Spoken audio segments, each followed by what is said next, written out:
Oke teman-teman, di modul 2 ini kita akan ngebahas tentang simulasi case study ya, contoh-contoh skenario nyata dari 5 manajer yang berbeda. Bisa langsung download contoh case study-nya.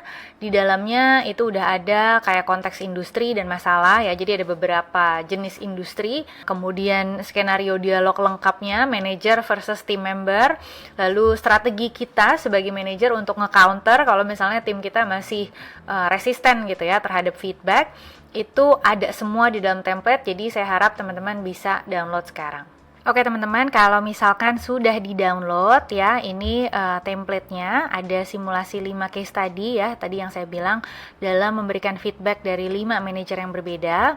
Di sini teman-teman bisa lihat ada konteks industri dan masalahnya apa, kemudian ada skenario dialog lengkap ya dari si manajer versus tim membernya yang bermasalah. Lalu strategi kita sebagai manajer kalau misalnya timnya menolak atau berkelit. Saya kasih contoh yang pertama ya.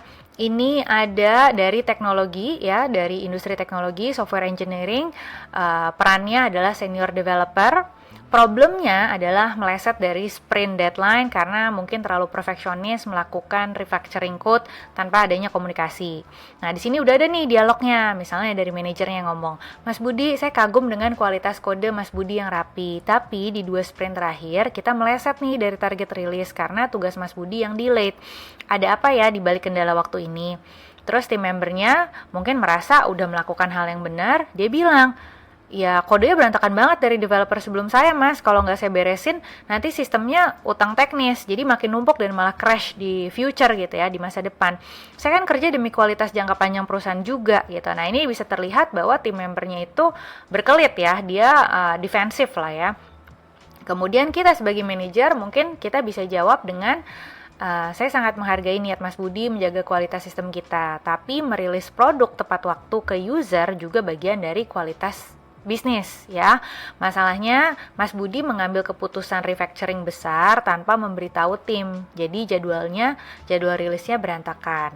Kedepannya jika Mas Budi melihat ada kode warisan atau legacy code ya yang harus dibongkar, Mas bisa komunikasikan ke yang lain. Jadi nggak sepihak gitu ya. Nah di sini udah jelas bahwa pada saat tim member itu defensif, kita tahu bagaimana cara menanggapinya dengan dewasa gitu ya, supaya kita juga nggak malah jadi berkonflik gitu. Nah jadi intinya di sini ada nih takeaway-nya ya, jangan mendebat alasan teknisnya karena tim member merasa ahli ya, jadi kita boleh setujui niat baiknya, tapi kasih tahu titik perbaikannya tuh sebenarnya lebih di kurangnya transparansi komunikasi yang akhirnya merugikan tim gitu ya. Encourage dia untuk memasukkan agenda perbaikannya ke dalam proses planning dan komunikasi, bukannya bertindak sepihak aja gitu. Nah, terus di sini juga ada yang kedua, misalnya di agensi kreatif dan media gitu ya. Terus katakan tim member kita adalah graphic designer. Masalahnya si orang ini sering salah nangkep brief karena dia nggak mau nanya, nggak mau klarifikasi, akibatnya tim harus lembur untuk revisi total gitu ya.